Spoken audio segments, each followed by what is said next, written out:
Welcome to This Week in Jacksonville Business Edition. I'm Kent Justice. This podcast focuses on economic development in the River City and throughout our region, and I'm excited about this. Joining me today, Matthew Chang with Chang Industrial, and Timothy Gibbons, who's an editor from the Jacksonville Business Journal. Tim, why don't you start? We've been talking about this for some months. We wanted to pull in this relationship and give a chance for people to understand a little bit more. Just start here with what Jacksonville Business Journal is, what the mission is, and how you provide some information for people in our area. So the Jacksonville Business Journal has been around for about 40 years, and it chronicles and looks at the range of business activity happening. Real estate, transportation, technology, all of the things that, as you talk about, Jacksonville is a great place to live and to work and to have a company.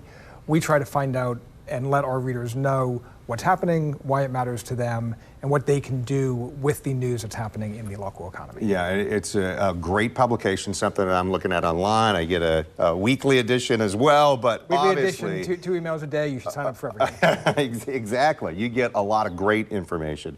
Matthew, tell me about Chang Industrial, and then we'll talk about your connection here. Yeah, super. Chang Industrial is a robotic engineering company.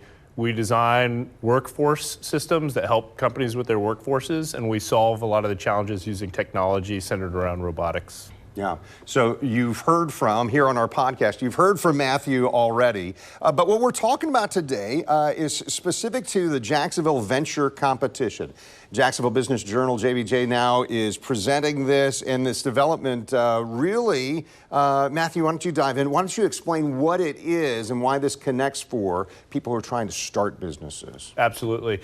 So the Jacksonville Venture Competition is a early stage funding competition and conference. So what we're doing is we're bringing great Jacksonville startup companies. We're also bringing funders such as venture capital and angel investors together, and then all the supporting cast around the community, the big corporates that are interested in innovation. We focus on nonprofits, and we're trying to elevate the mission of nonprofits because we believe they are startups too.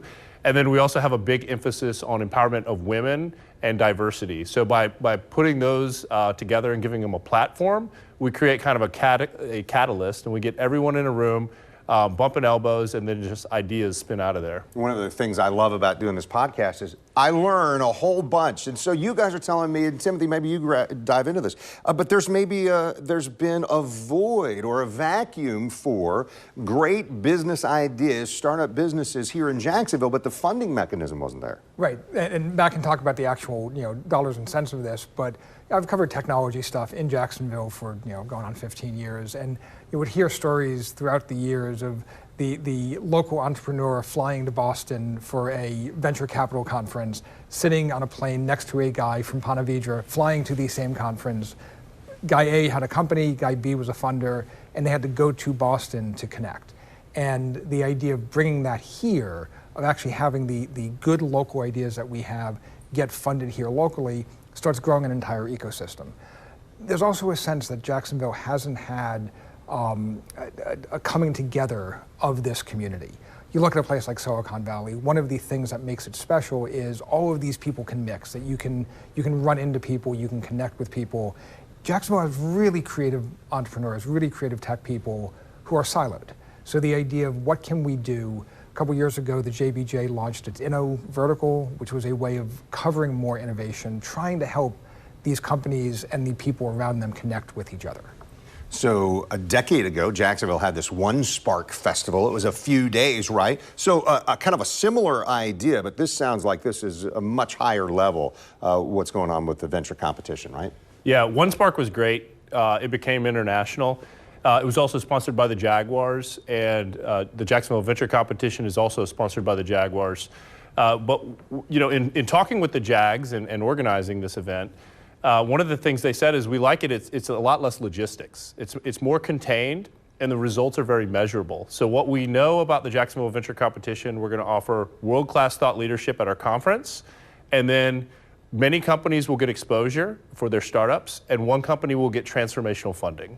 And so it's a very measurable result. And then over time, after several years, we'll have a cohort of Jacksonville-based companies that are funded and that are off to their next level of success. It seems like there's probably some math in that, but there's got to be some inspiration, right? These entrepreneurs, these ideators, these folks who are saying, hey, I want to innovate in here. So there's got to be some vision casting. What does the conference look like? How does this competition work? Give us some of the details there. Sure. So the way it works is we have a day and a half of thought leadership. This year we're going to be hosted by the Jaguars in the West Club of the stadium. So at the stadium also. At the stadium. We're going to renovate it and turn it into a conference setting. And that'll be done by PRI Media, the same company that produces the Jaguars games. So it'll be a high-end production, very video-based. There'll be live streaming opportunities. And then we're going to offer a day and a half of thought leadership. In the thought leadership, as I said, we're going to platform nonprofit voices, female voices in the space, and then also minority voices. We're also going to teach some 101 on early startup investing. So if we have a gap in the city of not enough startup investors, we're going to be educating on what that is. And that component is led by Venture South, who is the lead investor partner. They're coming in from Greenville, South Carolina. They've opened a regional location here in Jacksonville, and they're going to be educating the crowd and the attendees on what it means to be an investor. Tim, is this an example of what you were talking about earlier? So a group from South Carolina says, hey, I want to be in Jacksonville because there's a need in Jacksonville, right? It is, and that's part of the growing Jacksonville ecosystem. I mean, you look at the amount of fintech companies that have moved here in recent years. You look at the homegrown companies, not all of whom you might think of as tech companies. You know, a Haskell is a tech company. It's an engineering and architecture firm, but it does tech. You know, there's the pure FIS, you know, tech sort of thing. Those are the big players. But to have a healthy ecosystem, you need a range of companies. And as Jacksonville grows, it becomes a more hospitable place, a more logical place for funders to look to find companies to fund. Yeah. Somebody in the neighborhood says, oh, you know what, I put 10,000 behind this because I wanted to help somebody. I want to give them some seed money. Probably higher levels of investment that some of the companies that are going to be involved in the competition are looking for. Is there, I think this is back to what you were mentioning, Matthew, but is there some kind of training that a potential angel investor needs? It's not just, hey, I've got a checkbook, I can write this, but they need to know, right, how do I choose who I'm going to make an investment in, right? That's right. And so the curriculum that Venture South deploys to support the JVC is a curriculum they developed for the state of South Carolina that was funded by the government and the university system there to teach kind of the 101. Additionally, we're a big tent operation. This is not about just one group or one startup. So the Jax Angels participate. You have groups like PS27 that participate. Jim Stallings, is that right? That's right. Yeah. Jim was one of our keynote speakers last year. And so he helped, as kind of the godfather of investing in this city, he helped launch us into this venture. And so what you get is you have, as the mentors come along and the new people come along, they're given a framework to start investing. The platform we have at JVC, individuals can invest starting at the price point of about $5,000 if they like what they see. So it is something that your retail investor could participate in. And then for corporates, you mentioned Haskell, they're one of the participants and sponsors. They may come in with a much larger check size that's really going to move the needle. But it's the aggregation. And what we found is that when people are personally invested in a company, even at the lower price point, they become interested. Their contacts become available and their knowledge becomes available, and they're now a resource for the founders of a company to call on when they need help. Yeah. Tim, what do you think the impact is? So this will be year 2 of JVC, right? What's the impact, and when do we see it kind of the growth happen here in our region because of this? It's kind of 2 sort of impacts. You mentioned the narrative. A lot of this is math. A lot of it is also inspiration. So the idea of, we have kids in college who are entrepreneurial, who last year came, probably will be coming this year. There's a component that ties in the local universities. They start seeing what is available in the future. They start being able to envision a different future for themselves, for their companies, for Jacksonville. There's also the pure dollars and cents sort of thing. So that's a longer sort of runway.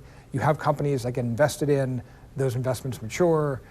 Now you have funders who have made money, they're here locally, they're looking for their next investment, and you start truly growing an ecosystem. Because again, it's not about one company, it's about having a community-wide a funder base, an entrepreneurship base, examples of success, and you look at other cities that have made this work, they need all of those things coming together. One of the things I think about, you mentioned Carlton Robinson, Jack's Chamber, but obviously Entrepreneurial Growth Division is what he headed for several years there. There needs to be someone like that who can, for somebody who says, I think I've got a great idea, then can come alongside and say, yeah, okay, great idea, but how are you going to do A, B, and C? And by the way, you didn't even know about D and E, and you probably don't like to do F, but okay, I mean, somebody's got to be there to help guide entrepreneurs. And when it comes to, again, the funding that we're talking about, boy, that's critical, because you can have a great idea and say, I just don't know how to make it work without somebody coming along for that kind of support, right? I'd say the most interesting story we had last year came from the least, for me, the least likely place. Tony Baselli, our Hall of Fame Jaguar alumni, is actually a co-founder of a startup company. They're in their Series B fundraising, and his office is in San Francisco. So he commutes from Jacksonville to San Francisco. Why? Because his funders are in San Francisco. And one of the things he said at the conference last year was, I want to have a growing tech scene and a growing startup company scene in Jacksonville, because I'm worried my kids might leave Jacksonville when they want to go work at a cool place or a place that's exciting for them. And so when we look at changing workforce, millennials and now Gen Zs, and we want to create a place where they can have exciting career opportunities in Jacksonville, it's kind of like my kids are in preschool right now. So we're starting this now so that when my kids graduate high school, they have cool options here in town where they can go intern and then ultimately work. Tim, as you've covered this over the years, and as you look at it as editor of JBJ, what are the obstacles? Is there pushback, or is there competition? Oh, I don't want this to succeed because I want to do my own thing. What are those kinds of elements? There's always egos involved, but one of the things that I think is broadly true about the Jacksonville business community is when they see something like this, they can pull together. If you look at the sponsors and the involvement last year, it was quite a mix of people that frankly weren't all put in the same room in the past. Because you have a lot of people who they have their sandbox and they like playing in it. But I think what was interesting covering the JVC last year was looking at the range of voices that were there, the cross-section of Jacksonville that got involved, because that is one of the big obstacles. The other is just experience. I mean, it's much harder to start something from scratch than it is to build on a base. So as this continues, as we start having funders who are doing things in Jacksonville, as we start having entrepreneurs who are successful, maybe they exit and start another company, you start having more mentors, more of a scene, more of a place where people can go to get answers. You excited about what's going to happen here? I know it's coming up. We're a little bit away. March 12th and 13th is when JVC happens, a two-day event here. Getting excited about it? I know we are. Preparation going into it. For Tim and I, we're down to crunch time as basically the co-organizers. This is where the rubber hits the road for pulling it off. We're hoping for another great crowd. Last year, we packed out the room and hit fire code. We broke the streaming record online for the post-COVID era of streaming. So we're hoping to repeat that success with just getting a lot of energy and a lot of the community in the room. And I want to plug our keynote speakers. So because we have 2 days, we have 2 keynote speakers. So we'll be kicked off on day 1 by Daniel Davis, and we'll get to hear directly from the CEO of Jack's Chamber. CEO of the chamber that advocates for the business community every day. And so he'll be plugging in his vision of how startups tie into the existing success with large corporates and, as you mentioned, relocations. Our second keynote speaker is Laura DeBella, and she's CEO of Enterprise Florida. It's her job to create economic development and to really grow the pie for the whole state. So we'll get that local leader voice, and then we'll get the statewide leader voice. And I think the combined vision of those two will really set the tone for what we can accomplish here. Yeah, what's the goal? How many people do you want to come? And maybe use this opportunity to tell them how they get involved Clearly we want to hit fire code again. Right. And if we do, it will be streaming on the Jacksonville Business Journal website. So if you can't force yourself into the room, you can watch it online. How many people into the room? We're going to have about 250 seats is the design we have. That's about, when we repurpose the West Club, that's the way the layout works. So it'll be 250 tickets for in-person. There'll be an online streaming option. For people that want to learn more, we have a very interactive website. It's jacksvc.com. jaxvc.com. Easy to remember, and then it's full of content. You can check out all the speeches from last year. We had a lot of great city leaders, Carlton Robinson, Nat Ford, Jim Stallings, and many others.